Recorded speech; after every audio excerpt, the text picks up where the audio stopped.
Fala galera, graças e paz, tudo bem com vocês? Bom dia, boa tarde, boa noite, depende do horário que você vai estar assistindo esse vídeo. Hoje a gente vai começar com um formato um pouquinho diferente das nossas aulas.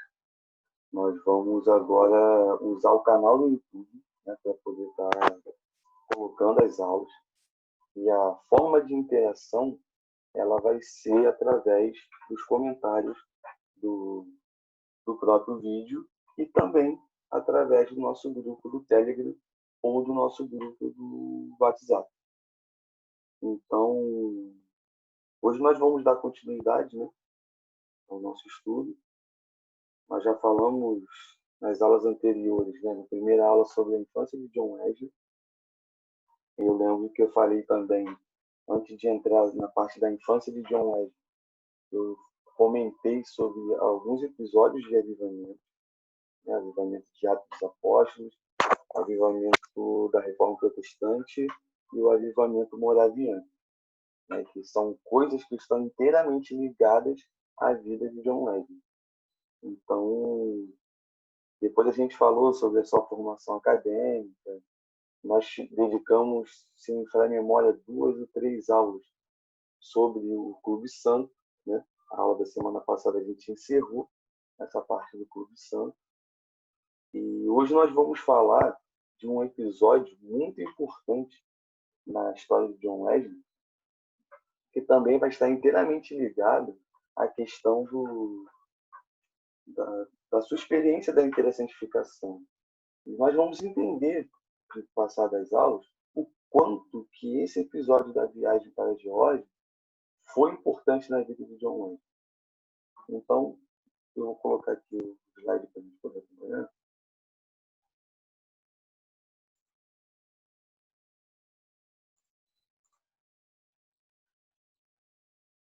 Vamos lá. A viagem para a Geórgia.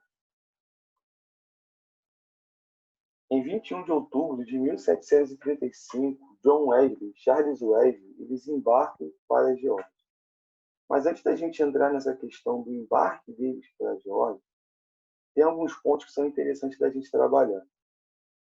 O primeiro deles é que antes de viajarem, John Wesley ele busca conselhos com seu irmão Samuel, né, Samuel Wesley, e também de um outro amigo, o William Law. Ele também viaja para Manchester para consultar o seu amigo Clayton.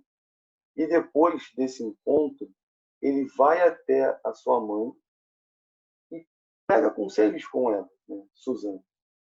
Então, uma coisa que a gente observa aqui, que John Wesley faz antes desse dia 21 de outubro de 35, é que ele vai se consultar com pessoas que, para ele, eram pessoas importantes.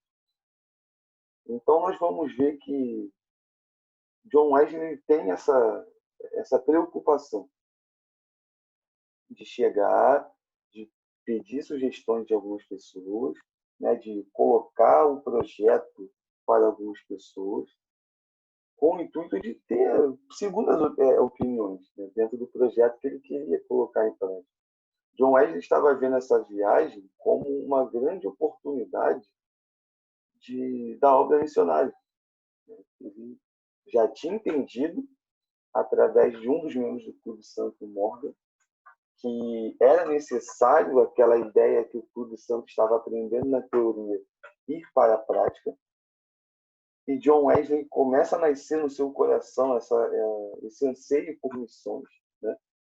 E ele vai conversando com pessoas, ele vai fazendo ali todo o trâmite, né, para poder participar de um grupo que iria para essa missão.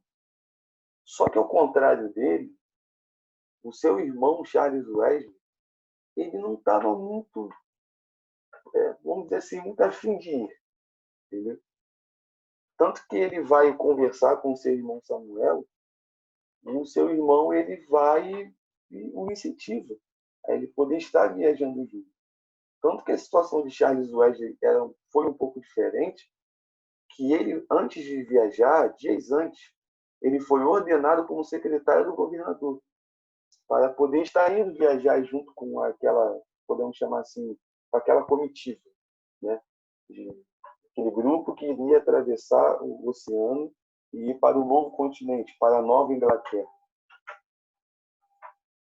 E um fato importante dentro desse episódio da viagem para a Geórgia, né, e na aula de hoje a gente vai concentrar bastante nesse fato, é que algo tremendo, podemos dizer assim, que acontece na vida de John Wesley, é que ele passa a conhecer os moravianos.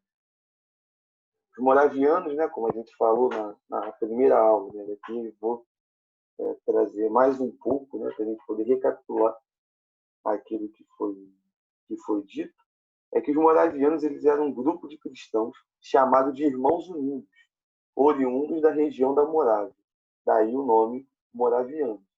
Eles se reuniam na região de Herrhurte, fugido da perseguição que estava acontecendo naquele momento pela Igreja Católica. Desculpa até a pronúncia, que é um nome muito difícil de falar, então acaba embolando um pouco. Mas o que acontece? Os moravianos eram um grupo de cristãos protestantes, né? E por conta de uma guerra entre ali o meio protestante com a Igreja Católica, eles tiveram que fugir, porque estava neles uma perseguição. Estava sendo gerado naquela situação uma perseguição contra os protestantes através da Igreja Católica. Então, eles tinham algumas bases, né, podemos dizer, teológicas de pré-reformadores, né, especificamente de John Hus, o conhecido Gans, tanto que os moravianos eles são chamados pela sua linha teológica, deles serem hussitas, né, oriundos da teologia de John Hus. E eles também beberam na fonte de Martim Lutero, que é podemos dizer, o grande reformador que existiu. Só que os irmãos unidos, ou os morados, eles eram de tradições teológicas diferentes. Eu citei aqui um exemplo de um grupo que era os hussitas, que eles tinham uma ideia oriunda de John Hus.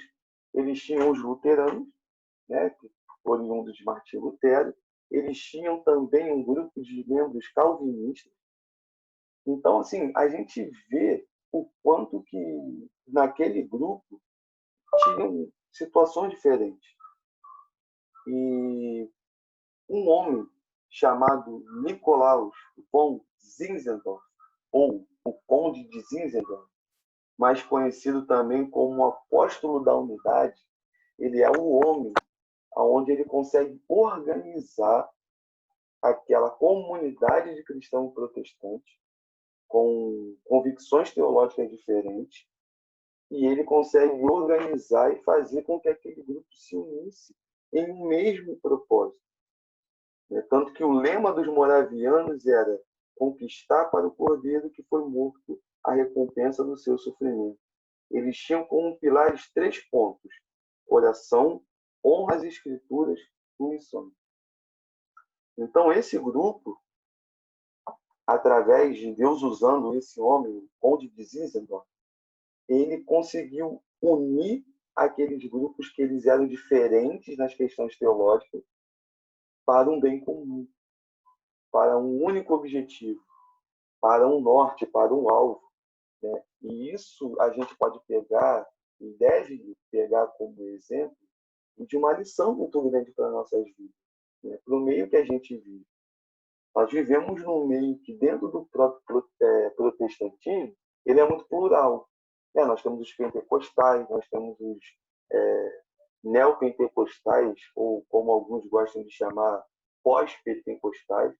Nós temos os calvinistas, nós temos os arminianos, né? Nós temos outros grupos também dentro dessa gama gigantesca de ramos do protestantismo. Nós temos várias denominações, batistas, presbiterianos, Assembleia de Deus, Igreja do Nazareno, que é a igreja que nós congregamos, Igreja Universal, Mundial, Internacional, Projeto Vida Nova, Projeto e um monte de coisa. E a gente precisa entender que se o objeto, né, a pessoa que nós adoramos é o Cristo, ele é o bem comum entre todos nós. E aí, a unidade ela é algo muito importante. Porque a gente precisa, sim, todo tempo, estar unido uns com os outros. O mundo vai conhecer a igreja pelo fato de nós também amarmos uns aos outros. Nós precisamos dar esse exemplo. Então, eu vejo muitas pessoas reclamando que nós vivemos num tempo, um tempo de muito ódio, um tempo de muitas coisas ruins acontecendo e tudo mais. Só que talvez a pergunta é: o que a igreja está fazendo para melhorar isso?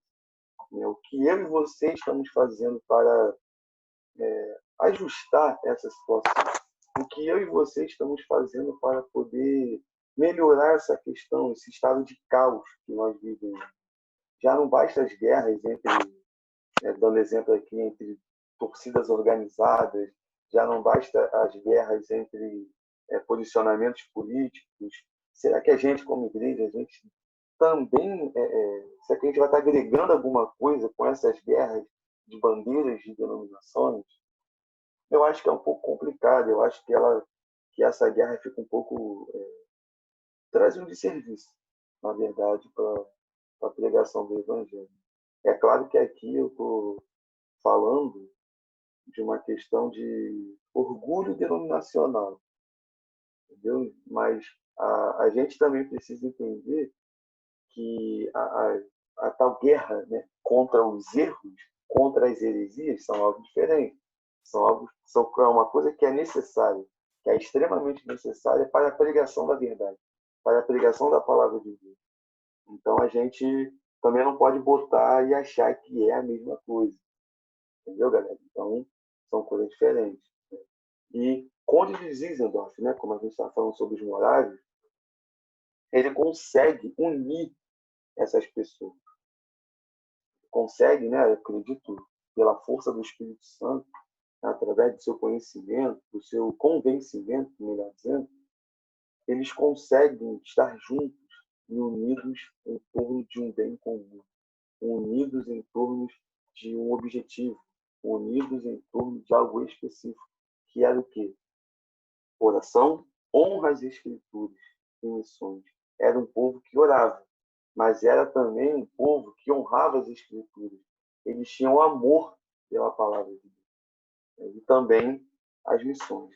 Então, bom pegar esses 3 pontos, né, que os moráveis tinham como seus pilares. Né? A oração é o primeiro, a honra às Escrituras é o segundo e missões é o terceiro. Como as 3 funcionando de uma forma equilibrada, constante, fazem a diferença. Os moravianos, eles entendiam que eles tinham que orar. Então, eles oravam. Mas eles também entendiam que eles tinham que honrar as Escrituras, que eles tinham que dedicar tempo ao estudo das Escrituras, né? Amar as Escrituras. E logo, por orarem bastante, orarem muito, e conhecerem profundamente a palavra do Eterno, isso os impulsionava a sair. Né? Isso os impulsionava às missões. E, assim, a gente precisa parar para pensar que todas essas coisas elas estão interligadas. Então, a gente precisa muito dos 3. Né? A gente, como igreja do nosso tempo, nós precisamos orar muito mais do que nós oramos. Né? Nós precisamos ler muito mais a Bíblia, da forma que nós, comparada à forma que nós lemos. E sobre essa questão da oração, eu vou pontuar uma situação. O que acontece? A gente precisa ter em mente que a questão da oração bíblica, né, da oração segundo as Escrituras, ela é algo muito pessoal. Ela é algo muito pessoal. Jesus Cristo ele dá uma orientação que é, poxa, excelente, de a gente ir para o nosso quarto, né, para o nosso aposento, pedir ao Pai em secreto e de uma oração constante. Paulo vai dizer, orar sem cessar. E a gente precisa ter isso em mente, cara. A gente precisa ter a ideia do que é a oração. A gente precisa ter em mente que a oração ela não é um momento que a gente tira para vir com uma lista de desejos e pedir um monte de coisa para Deus, como se Deus tivesse a obrigação de nos recompensar pelo fato de nós estarmos seguindo tudo direitinho, mas segundo o nosso próprio conhecimento. A oração ela é mais agradecimento. E é claro, a gente vai orar conforme o nosso estado momentâneo. Quando você está muito triste, a gente vai clamar, a gente vai pedir socorro. Quando a gente está muito feliz, a gente precisa louvar a Deus e agradecer pelas coisas que Ele tem nos dado. Por exemplo, hoje mesmo, eu acordei, você também acordou. Será que a gente agradeceu? Isso é um motivo de grande alegria. Né? A misericórdia do Senhor se renovou mais uma manhã em nossas vidas. E não sei vocês, mas isso é motivo de agradecer o dia inteiro, entendeu? Então, e sobre a questão das escrituras, a gente precisa também ter a ideia que o honrar, o conhecer as escrituras, é muito mais do que você ler a Bíblia uma vez por ano. Eu leio a Bíblia toda uma vez ao ano. Eu leio a Bíblia 2 vezes ao ano. Está certo, está errado. Isso é coisa de cada um. Mas eu acho que o mais importante não é a quantidade não é a questão de quantas vezes nós já lemos a Bíblia toda, mas é o quanto do que nós lemos nós estamos colocando em prática. Porque é essa questão que vai transformar. É essa questão que vai mudar. É essa situação que a gente vai externar uma transformação interna. Então, isso também é algo muito importante. E as missões é aquela ideia de, poxa, você está cheio de Deus, você está cheio de Deus através da oração, você está cheio de Deus através do estudo das Escrituras, né? De honrar as Escrituras. Você quer falar, você quer sair, você quer pregar o Evangelho. Os moráveis entenderam isso. Você pode perguntar, poxa, mas não é sobre a viagem para a Geórgia, o estudo de John Wesley está falando dos moráveis? É porque os moráveis tiveram um papel importantíssimo, especificamente nessa situação. Porque essa viagem para a Geórgia, ela foi marcada por várias tempestades. E John Wesley, ele se questionava muito.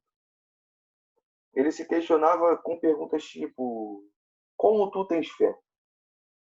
Ele perguntava para ele mesmo, como tu tens fé?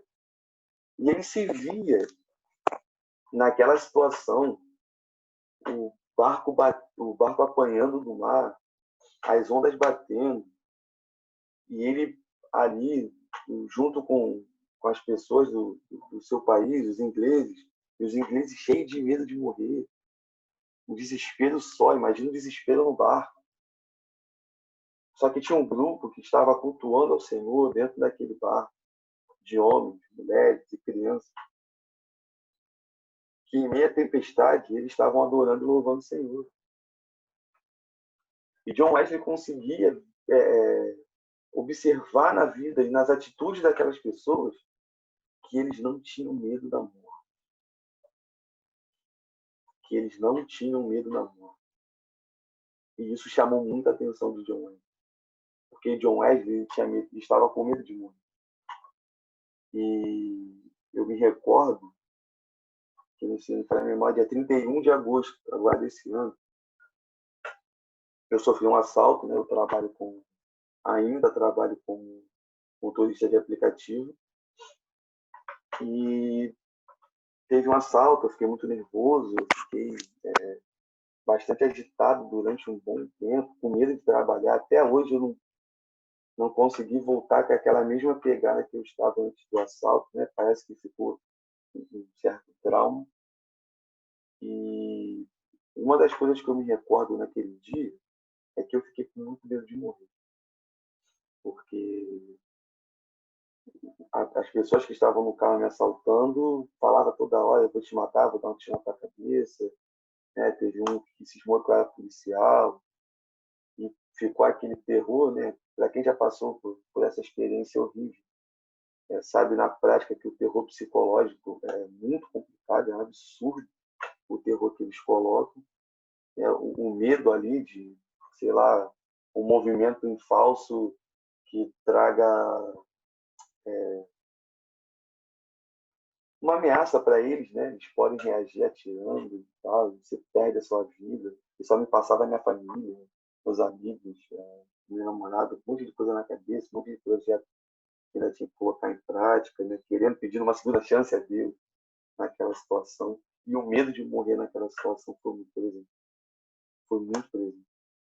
Eu até conversei junto com o Diego, com o Ronaldo, não recordo agora as pessoas que estavam na reunião que a gente fez, né, através do Zoom, que quando eu chegasse nessa aula, eu poderia falar dessa experiência até com uma propriedade maior, porque foi muito doido.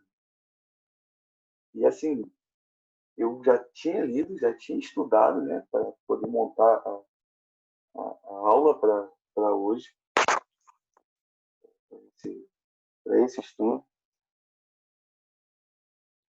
E, sei lá, eu me vi na mesma situação, parecida com o medo da morte. E eu fiquei assim pensando, eu falei, meu Deus do céu. E eu comecei a me questionar, será que eu sou salvo? Senhor, não me leva agora não sei se eu sou salvo. Eu fiquei com medo, fiquei com muito desespero.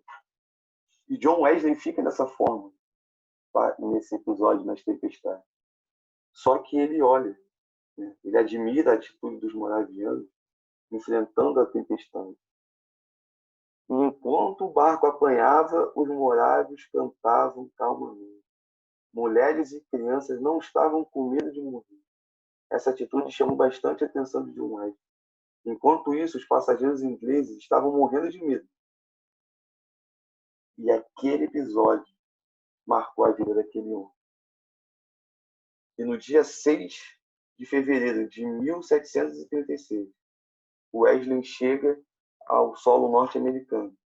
E ali ele, seus amigos e o governador se ajoelharam para agradecer a Deus por estarem salvos em meio a tantos perigos na viagem. Eles desceram do navio e foram glorificados. Eles glorificaram ao Senhor, eles agradeceram pelo livramento que Deus deu para eles naquela viagem. Eu fico imaginando o medo e o terror que aqueles homens passaram e aquelas mulheres passaram.